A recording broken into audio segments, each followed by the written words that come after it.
Hello, welcome back to another Ruffa Sports Cards video. So in today's video, I'm going to be going over Pokemon versus sports cards. There's some key differences in the way that the market functions for Pokemon in comparison to sports cards. There's some key elements that are very different from one to the other. There's a lot of differences and there's a lot of similarities as well. But we'll start off with sports cards are a little bit harder to learn, and that would just be mainly because you have Silver Disco from basketball. It's called Fast Break. You have the Blue Reactive, Green Prism from Mosaic. These are Pulsars. There's a lot to learn. This is even from the VIP from the National, right? So then Silver Cracked Ice, Revolution. The Cracked Ice and Revolution are named New Year, you know? Jaylen Brown, you have to tell the color is blue because of his name and some of the card, and out of 99, you know, and serial numbered stuff.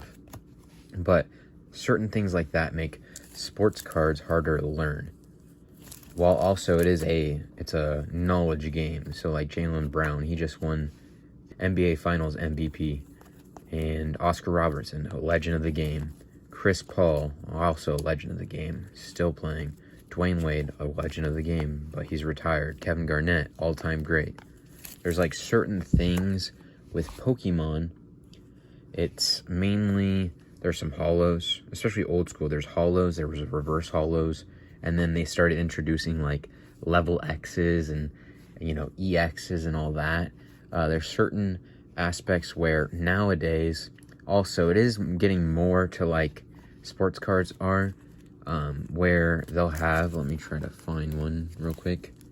They'll have like, I don't even know if this is, I think this is a full art. So there's also special illustration rares, SIRs and all that. It gets pretty complicated, but at the same time, like this card is beautiful, right? But at the same time, there's a limited amount of knowledge that you have to learn. And sometimes it is pretty plain on the card where it says level V. So this is a V. That's a V card. There's like level X's and stuff like that, certain ones. But you know, like these are the holos, and this is a reverse holo because it's not on the actual card itself. There's promos where I don't know if I have a promo card. There's like Black Star promos also. There's just a lot less to learn, and once you do learn it, you know, it pretty much sticks with you. It's more of like there's a lot less to learn, and it's a lot less complicated once you actually dive into it. Like there's orange waves in sports cards, there's orange cracked ices, there's oranges. So the orange waves are like out of 60 in some products. In some products they'll change to be like out of 125. And then orange cracked ice aren't numbered, but the oranges are numbered to like 249 or, you know, 149. What, you know, it changes per like each product and year and sport sometimes. So it's a lot more difficult to realize some sports, you know. But once you get the hang of sports, you know, you pretty much have it down for the most part. So Pokemon, it's tougher to get deals on Pokemon cards. So you're not going to find cards like you would in sports. You're not going to find value bins like you would for sports cards, like you would with Pokemon cards. Pokemon cards, people are a lot more firm on their prices when they're selling, unless if you're, you know, actually set up at a table and can, you know, negotiate because people are wanting more cards that they see at the show, and you have cash to cash them out on cards, and they want different cards. They need money to get the cards that they want, so you're gonna have some bargaining power and all that. But like the artwork is amazing on these cards too. This is just some of my collection. This is some of my better collection stuff, but these are just, you know, commons and uncommons from the old school stuff. Like the artwork is amazing.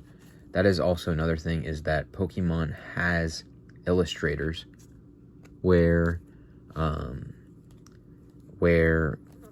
basketball and football and sports cards do not. So like right here it says the illustrator's name So if you find out you have a favorite card, like this happened to be your favorite card, this Torchic, and then you can look at the illustrator and see if you like more cards from that same illustrator. So like these two were the same illustrator right here. Oh, no, sorry. But you get the point, right?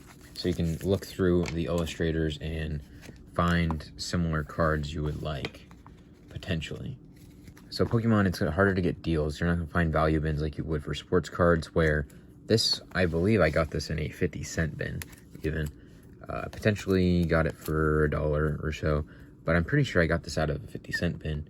So something like this, probably now I would guess I'd get $10 shipped on eBay. So that's like $8. The profit margin there is so much higher than if you did want to buy a graded Pokemon card that was one of the better ones. You usually have to pay up really, really strong for people's Pokemon cards. They're not as easy to go down on price and have an excess amount of cards that will sell for a profit for another person. And you can also, with sports cards, you can make money a lot more ways. So right now there's a lot of high-end people, because high-end's really easy to sell with the repackers now being prominent and all that. So it's a lot easier to sell to them and get cashed out for high-end. But there's also low-end where you can buy something for 50 cents and flip it for $10 in some cases. There's some super cool stuff you can find in people's value bins, especially for sports cards, where Pokemon does not really have that aspect, where you can make a bit of money if you know what you're doing. Like this is a optic, this is an optic hollow update of Tyrese Halliburton. So that's probably, I would guess, $5. I would guess. Might even be more, might be less. Jalen Brunson, pink cracked ice, second year. You know, there's certain things. Chris Paul, old school optic hollow. You know, there's certain things that with sports cards you can learn and you can make a lot of money, where Pokemon, it's a lot more difficult to then make the money. Usually it's you buy the card and you grade it and hope that, you know, you can get a little bit of increase off of the grade. But that is also another point, is with Pokemon cards, you typically, the buyer or seller will both realize that this card is probably light played, is what they call it. In this, for sports cards, we would call it poor or near mint. So usually, typically on Pokemon, the prices are already established with the grade. So there's not much upside in grading as there is to sports cards also. So with Pokemon, you have some of the newer sets, just like sports cards. You have new sets coming out each year, each month. But with Pokemon, the newer sets will kind of have a maximum value that each card will be able to achieve, at least for the foreseeable future. Where with sports cards, you could get a Victor Wembanyama, you can get that 1/1, you can get certain things where it just automatically makes the price more sought after. Like obviously this Amen Thompson is a decent example of where this might be a $1 card, but if you hold it too, right? But if this was Victor Wembanyama, right, this would be probably, I would guess right now, an $8 card, maybe $5 maybe. But if you get it graded, that's where it's like, what, an $80 card, $60 card maybe right now. So there's a lot more ways to make money with sports cards. And then this one, he had like that 50-point game. So if you had that when he had the 50-point game, listed it, this probably would have sold for like $5, I'm guessing. Where now it's probably more close to $2, $3, but you can find it in a value bin still. Where Pokemon, it's harder to do that. So Pokemon, it seems like it's a lot better to be a part of for a long time. So if you were a part of Pokemon since the start of Pokemon and you collected, let's just say, base set stuff, it's the easiest to go with. But you had that Charizard holo, you had certain base set holos and all that, and you kept collecting over and over the years, and you just, stockpile the whole collection. It seems like Pokemon if you're, wanting to be a Pokemon reseller for, your full-time job, it would have been better to be a part of it for a long, long time. Same with sports cards, right? It would be really nice to be a part of it since Tom Brady's rookie year. So you can have the same thing with sports cards, right? If you collected when Tom Brady, but you have to get the right. You have to make sure you collect the right player. With Pokemon, you have to also worry about that too.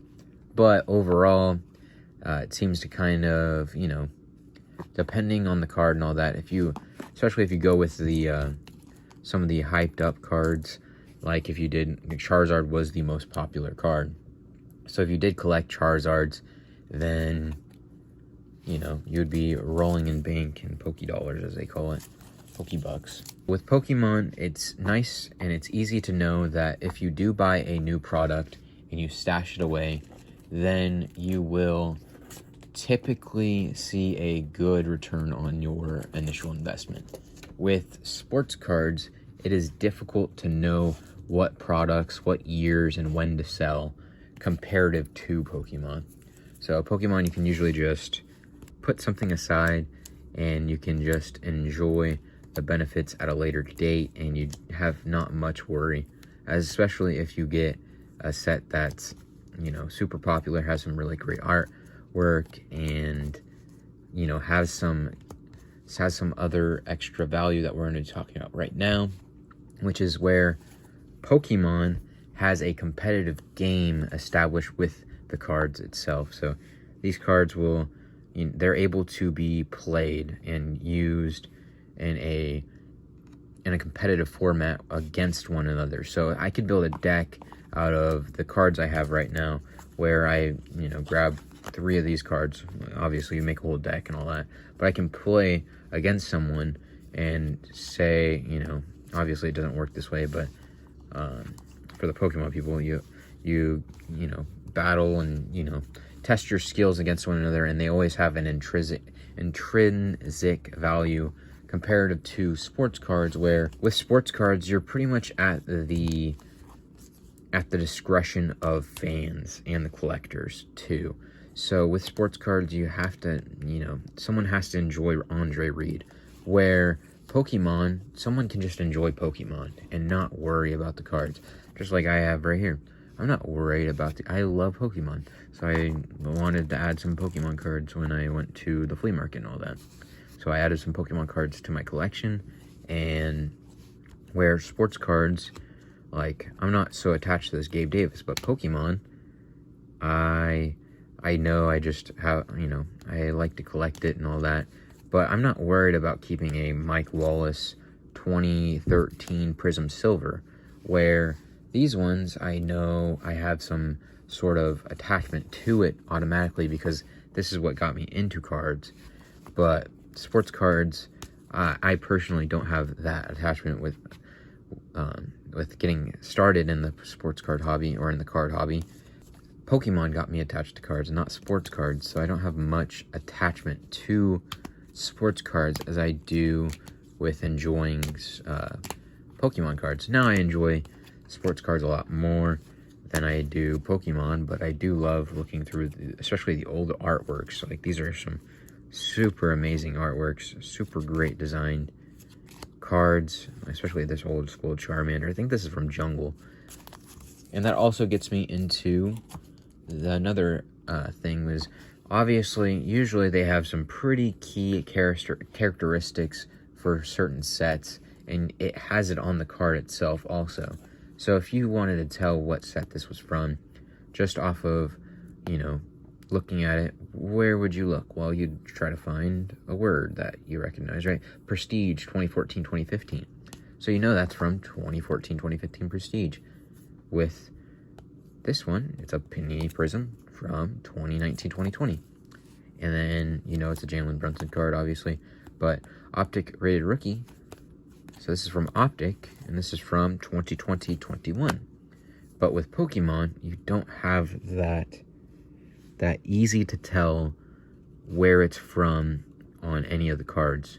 So with this, what you have to do is you have to look up 50 out of 82, and usually you just look up the character name, which when you're learning and when you're trying to figure out what these sets are, like somehow I knew that was from Jungle just because I really did love the artwork. This is a Delta species, and sometimes you can find the year also on the bottom, 2006. So you can go 2006, 33 out of 101, and then do Curlia, and you usually will get what set the card is from. But you have to do that with each and every one if you don't know it off the top of your head. Where sports cards, you have key identifiers and attributes where you can just learn what set it is and what the certain type of card is without having to do research. Especially if you just know this is a silver wave, this is a pink cracked dice. This one's numbered out of 99, and it kind of looks silvery, but it's probably just a base set one, right? There's certain things you just pick up on over time. Hyper prisms, optic hollow, silver prisms, blue reactives. There's certain things, like this is a auto card. Brett Favre, this is a shiny boy. It's got that parallel type to it. This is just a base card. See, when you're looking at sports cards, it's a lot easier to do something like that where you have to know your stuff when you're coming to, like this card. I don't know where this card's from. It might be I'm guessing it's from one of the newer sets. It might be from, I don't even want to take a guess because I know I'm going to get it wrong.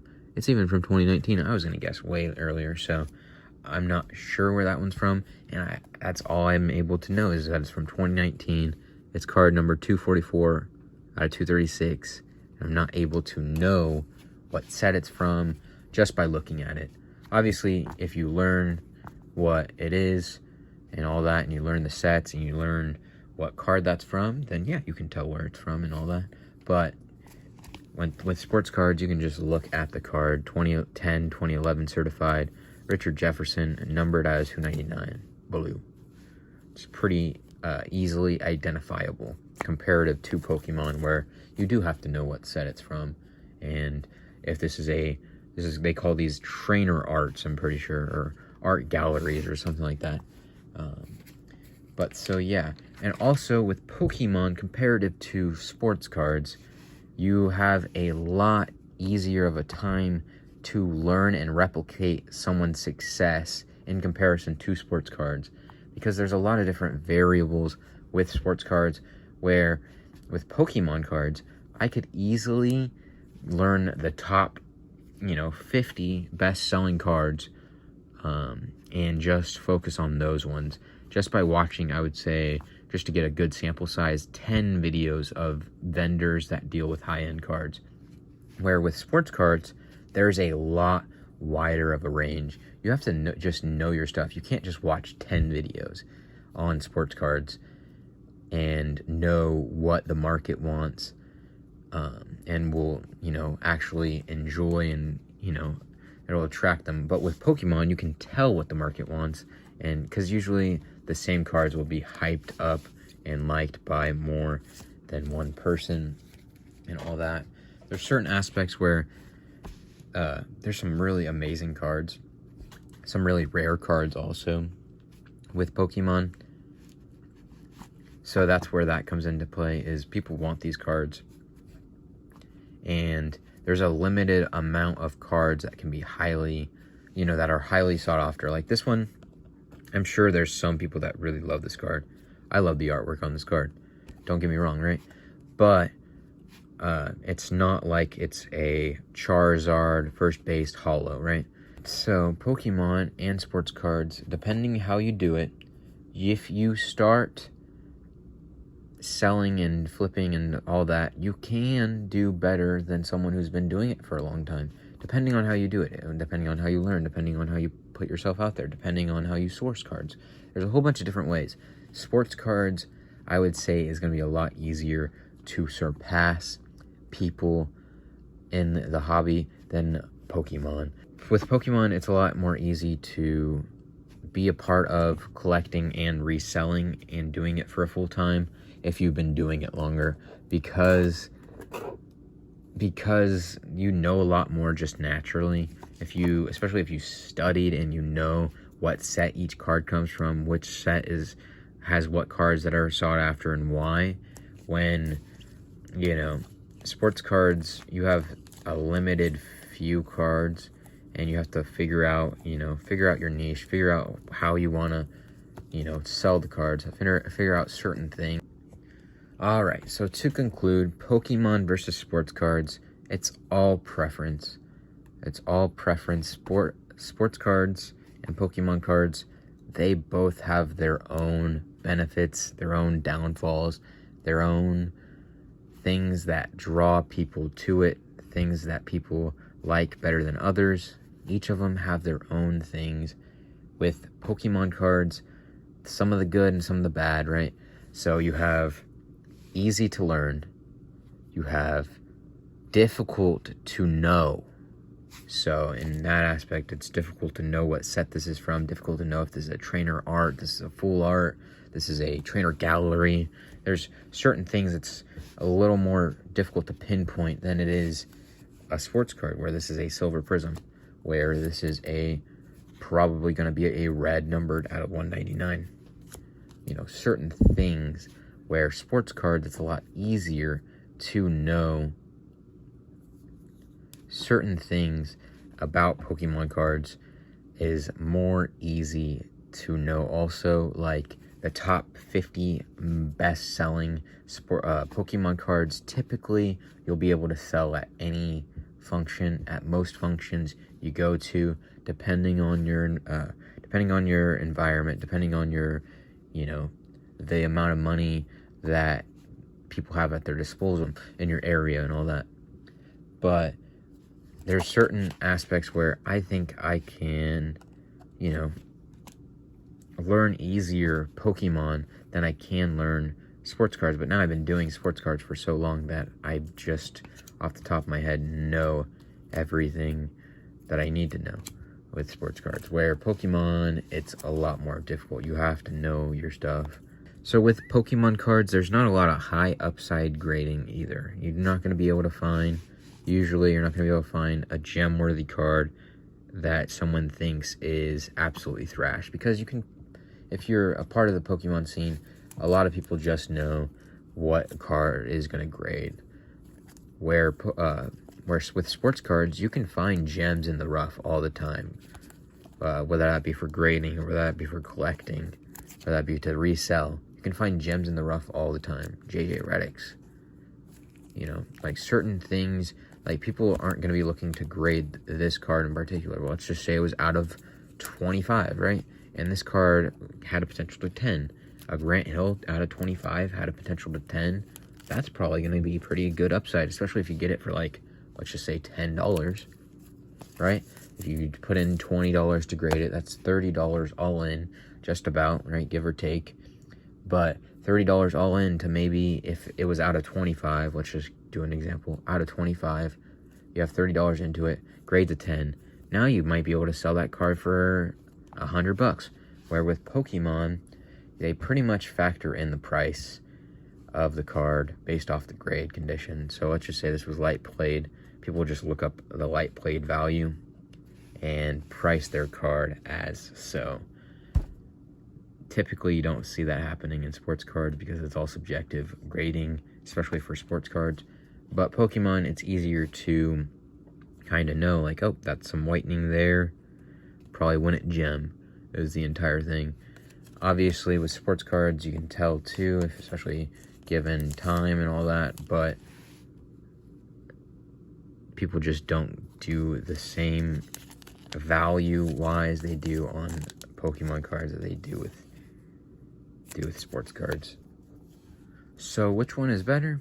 The answer is either. It really just depends on how you like to look at things and how you like to learn. And I would say Pokemon's great, especially for the younger audience, but sports cards I think has the more appeal to the older audience, just because,